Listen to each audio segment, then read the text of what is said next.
recording the video. Here we go. Hello, everybody. Welcome to the podcast. I'm your host, Mike Smith. Thank you very much for downloading and subscribing to the show. Please visit the main website at miketechshow.com. You can email me questions and suggestions for show topics at miketechshow@gmail.com. Don't forget to visit my YouTube page at youtube.com/MichaelSmithMTS, where that's where I have all the videos for every show. Please click subscribe when you get there. I really appreciate that. This show is brought to you by Instant House Call. If you are an IT pro or an MSP, this is what you need for robust remote support. Instant House Call provides unattended and on-demand remote access. You can try it free by clicking the link on my website at miketechshow.com or use the promo code MikeTechShow. Go to instanthousecall.com. Use that promo code to get your free 15-day trial. This show is also brought to you by MagnusBox. This is the best online backup that you can provide your clients. It supports all operating systems. You can back up Office 365 and SharePoint. They are HIPAA compliant. Go to magnusbox.com and sign up for a free demo to kick the tires. Try it out. You will like it.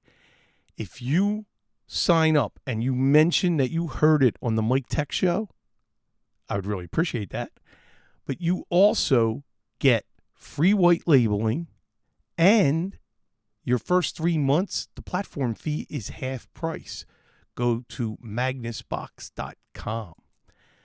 Well, tonight I got to talk about why I missed the last 2 weeks. I have announcements and go over the schedule a little bit. Then some stories from the trenches, things I'm working on, things I've been doing this week. And then some email. Stack a little email. Going to get to that and read that. And that is tonight's show. So as I'm recording this, it's December 22nd. The last 2 Thursday nights I missed. And that is because I have had COVID. I have tested negative last week, but I am still lingering symptoms. The cough, and this happened last time I had COVID back in February, where I took 6 months before I stopped coughing. So the cough just stays with me and lingers. This time I lost the sense of smell, and it was really rough because I was tired and worn down from the 2-day festival that I attended with my son Ryan. I was up here for Thanksgiving, then I flew back down to Florida. We went to the festival for 2 days, then flew back. That's when I was feeling horrible. I tested immediately, tested positive, and then went underground for a couple weeks as I felt bad. And I got backed up on so many things for so many clients. I really, really got backed up. I have a lot of projects and a lot of things that, thank God, they've been understanding and nice. It hasn't been an emergency, and it can wait till the beginning of the new year. So I'm going to be incredibly busy. So let's talk about that for a second.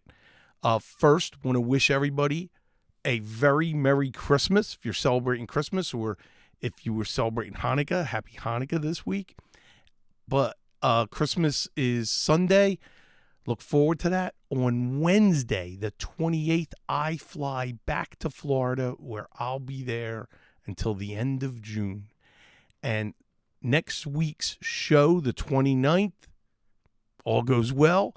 It'll be same time, same channel. I'll be podcasting right here from Florida.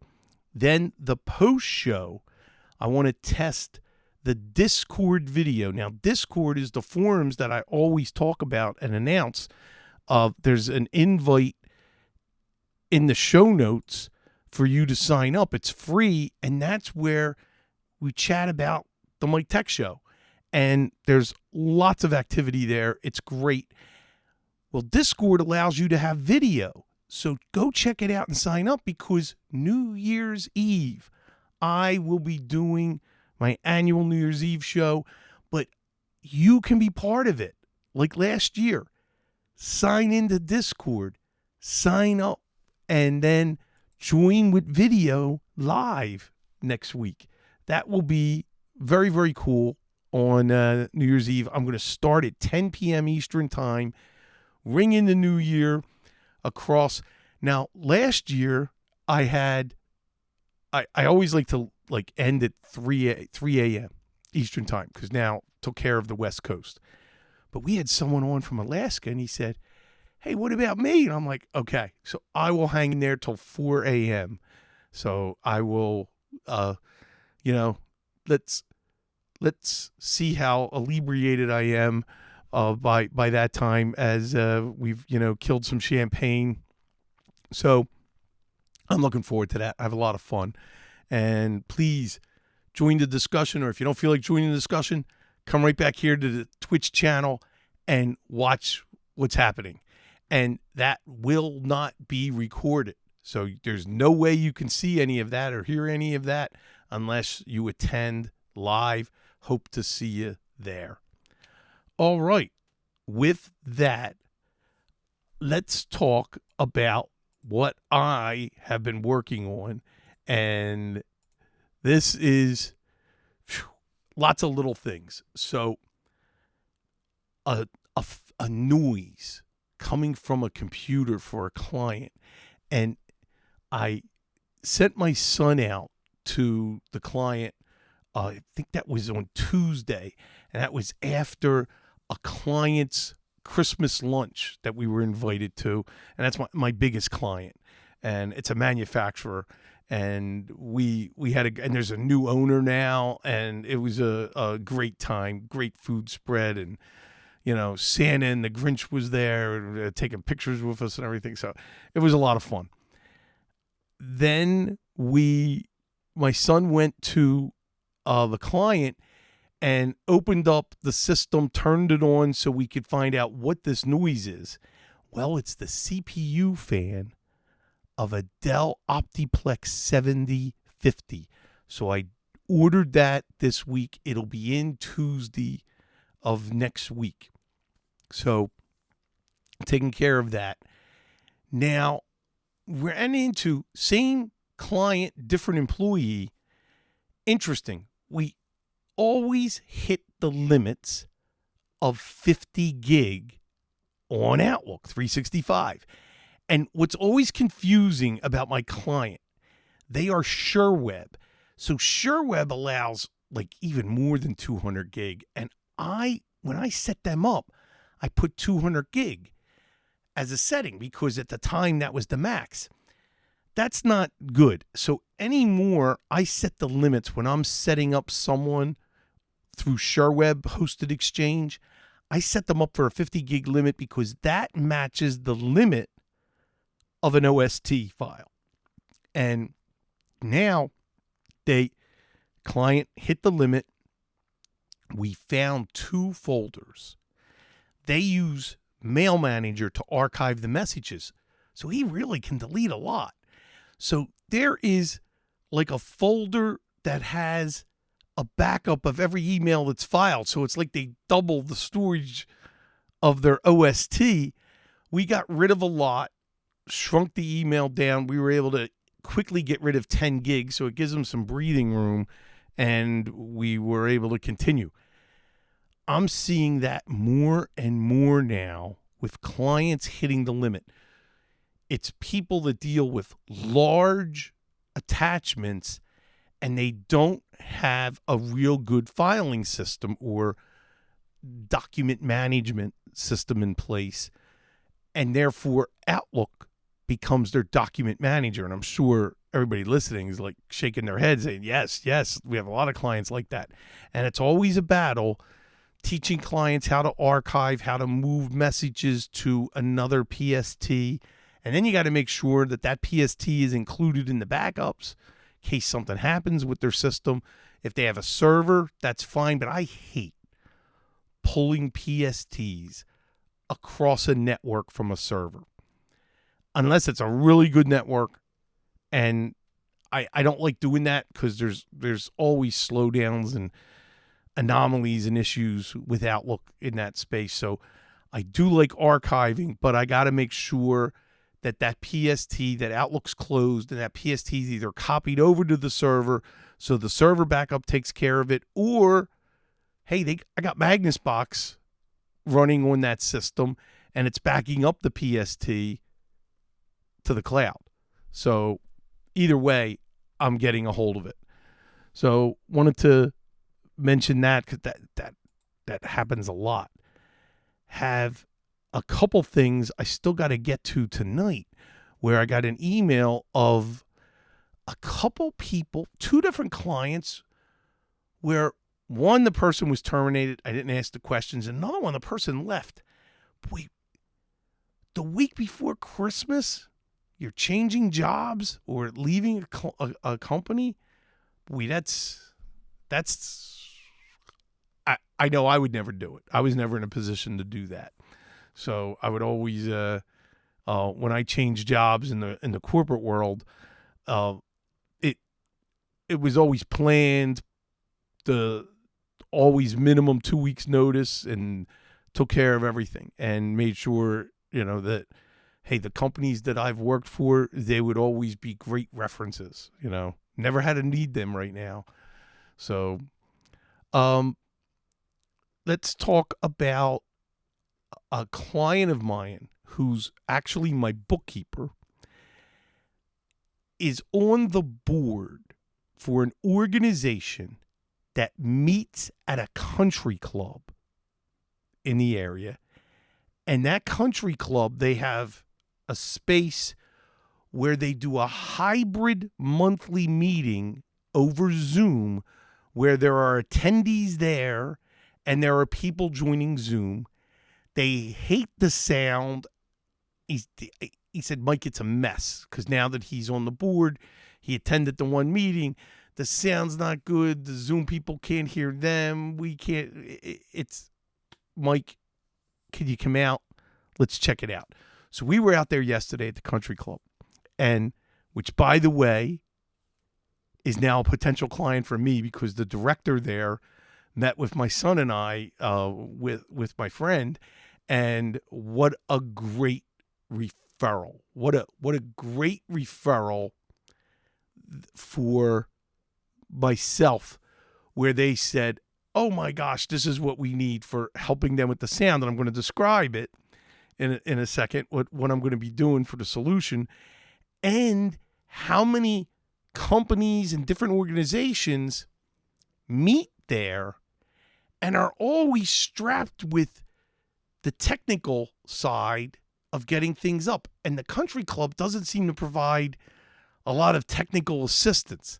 They have this one podium with a microphone and the speakers in the podium. That's it. And that's not good for a big room, and that's not so. What they don't have is a mixer. So this club is going to, the group that meets there, they're going to buy their own mixer.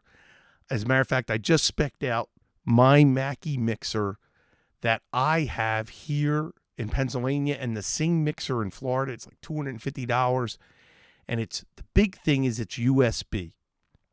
And the drivers for the Mackie mixer will allow the laptop that's connected to Zoom, anybody talking on that will go through the mixer. So now it's a matter of, where's the mixer output? Now for me here, my output's my headset. So I have my headset plugged in, and I have nothing else for the output, because I'm not broadcasting to anywhere else except through, OBS. You're hearing everything. Audacity's recording everything that I'm saying. And that's using the Mackie driver that takes on a channel that I can decide. I can decide between 1, 2, and 3, 4 coming from the PC. I use 3, 4. That's what I'm going to do for the client. Now, the microphone a Shure SM58. That's the standard. That's a great, solid, durable microphone. It's what I use. They're gonna have that mic, a mic cable. Now, the audio going from the laptop should be no problem with that USB. I'm going to see if I need the audio out to go into a separate channel. I don't think I will, but just in case, we'll have a cable for that. And now the speakers, there'll be a cable out from the mixer going to that podium speaker, and they're going to see how it is. If the sound isn't great, then what we're going to do is they'll buy external speakers that they can mount and that they can store there. And they're trying to get the country club to make that investment. If they see how good this is, they should really have that. So this way it could be set up for any organization coming. That'd be great. They could supply the mixer and supply the external speakers. The big meeting room, there are speakers. There's a surround system in the meeting room.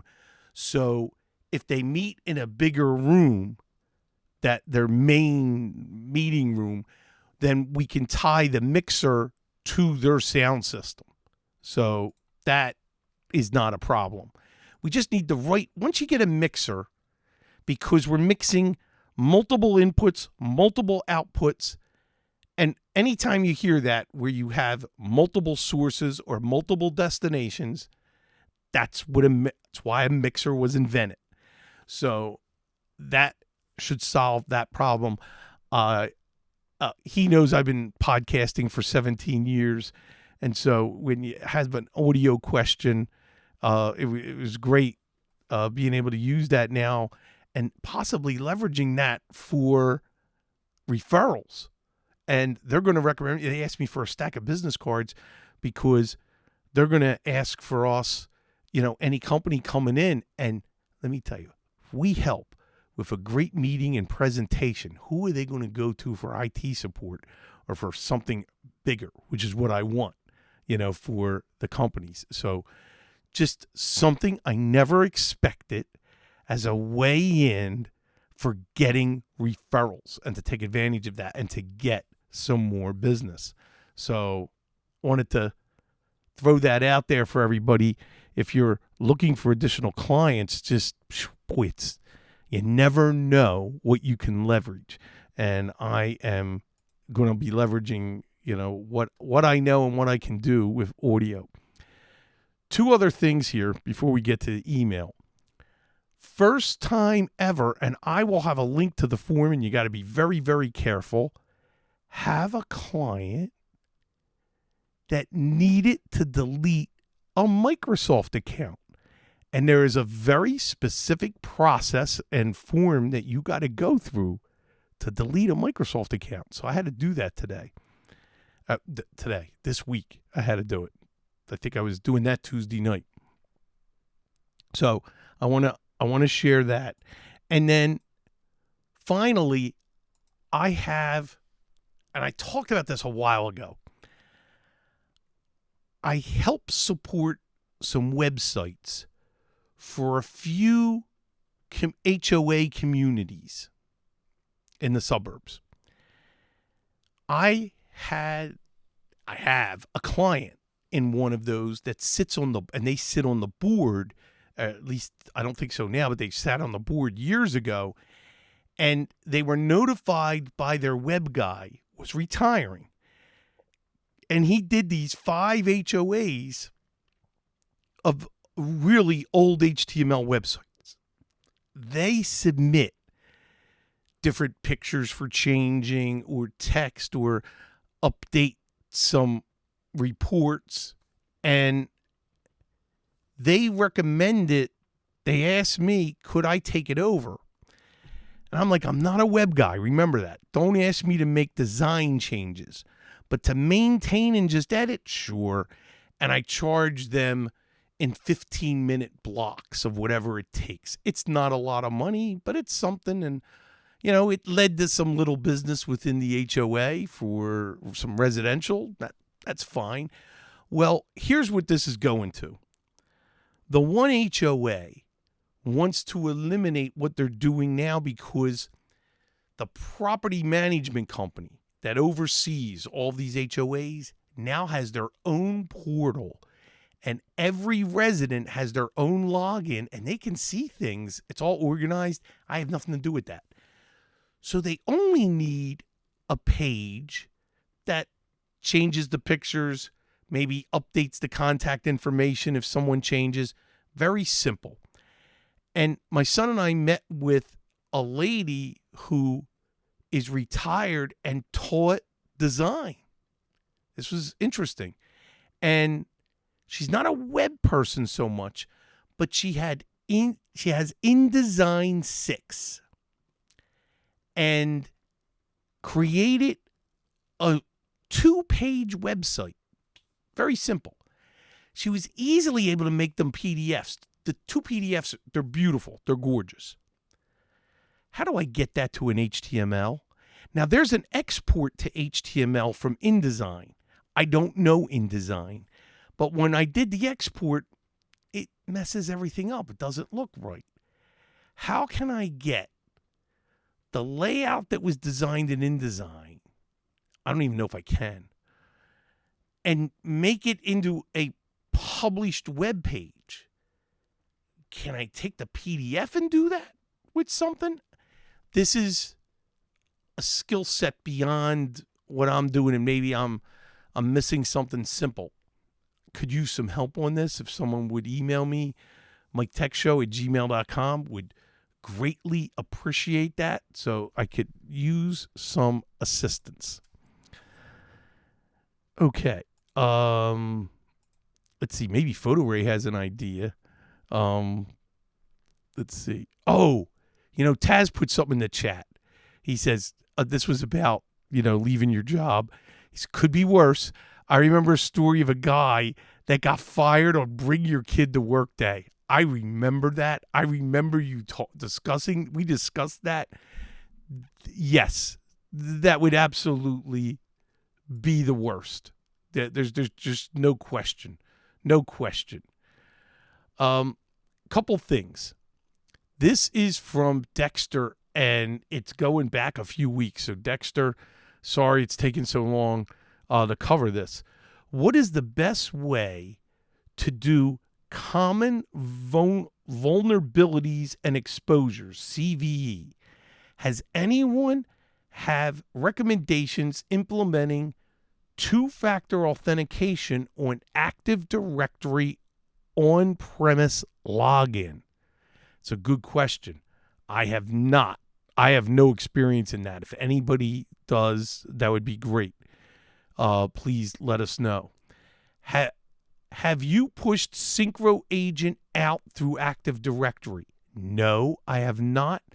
But remember, you can generate an MSI, and I would just go through the normal software policy of pushing that out. That does not sound like that would be very difficult, Dexter. And have I done any patching through Synchro? Absolutely. And Synchro has made great strides in being able to do the patch management and hold back patches.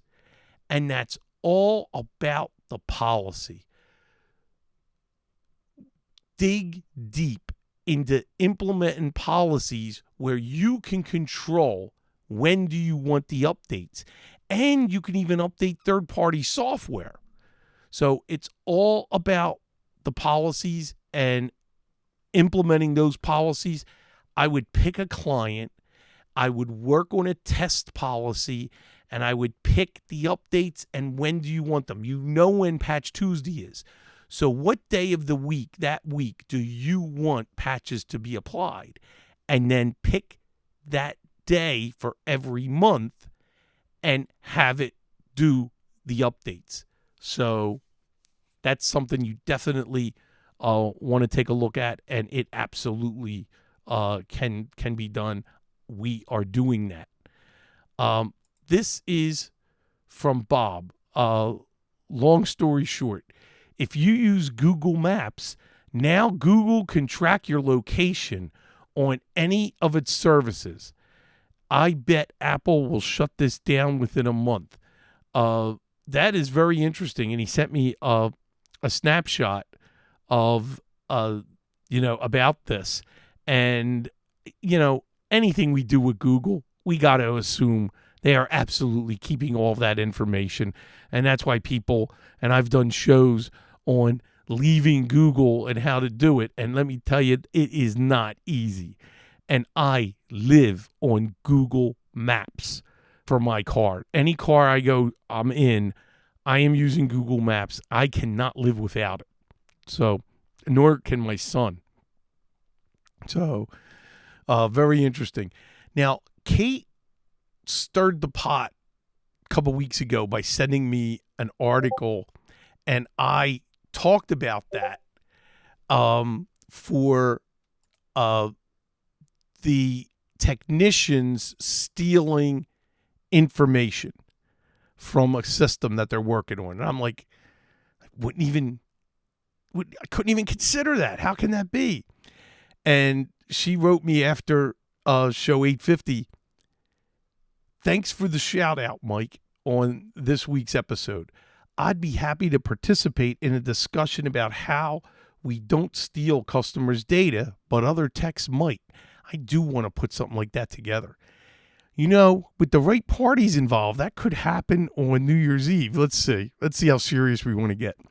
For instance, I heard you say you don't need anything they have, and you can get what you need without having to take it. I get that. But you and I owned our own businesses. You even put your name on your business. Of course we wouldn't do that. And neither would your listeners. That's not really what I think they're talking about here. Think about techs at computer stores who are either swamped with work or bored silly. Wow. A large electronic store chain who does computer repairs doesn't even let their techs do repairs like you and I would. They have a proprietary set of tools and procedures. If the complaint is this, run tool number 4. That's not much skin in the game. But beyond that, I doubt there are techs out there on a large scale stealing Adobe or Microsoft licenses. But I can imagine someone scrolling through documents and photos and scans and taking what they can find. That scan you did of your passport before you took off for vacation last winter, that selfie you sent to your boyfriend, not your boyfriend, but you see what I mean, while he was working out of town for a month, your insurance policy, your health care number, your bank login saved in your browser passwords. It doesn't have to be porn. I get it. And, when you put it that way, where you got minimum wage techs or slightly above working with no skin in the game, yes, I guess I'm on board seeing this. And she continues, I really can tell you stories. So if you bring on another tech, is that a discussion you need to have? I'd say yes. And there are good and bad ways to have it. Anyway, if you want to get some kind of discussion organized, I'd be glad to participate. There's a lot to be said from a customer relations point of view, for one thing. Hope you and your son had less of a hellish day than you were anticipating when you recorded. Thank you. Yeah, we did have a really good time. And it was tough because I just kept getting sicker and sicker after that show. Last email. This is from Alberto. And this is in response to that about the techs. You have good people and bad people. You have good technicians and bad ones.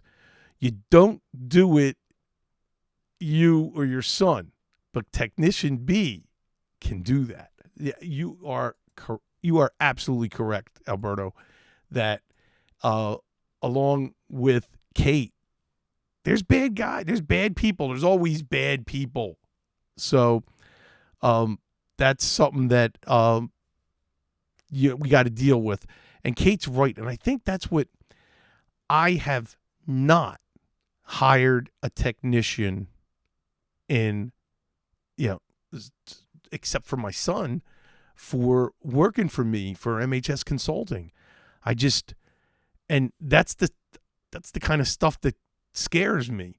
And you're right. We have to have a very organized program and processes in place and training, and you have to vet that out. And that's very difficult, getting that right person that, isn't going to steal that information or do something bad, taking credit card info off someone's computer. Yes, I see that now as more of a problem.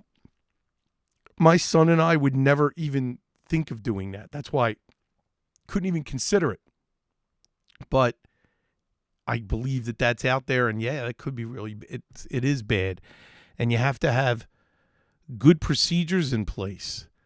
I guess the tech places like this Geek Squad, they must have cameras recording everything that anybody's doing, or, you kind of have to, and be always watching. You don't know who you're going to get. You don't know who's going to con their way into a position.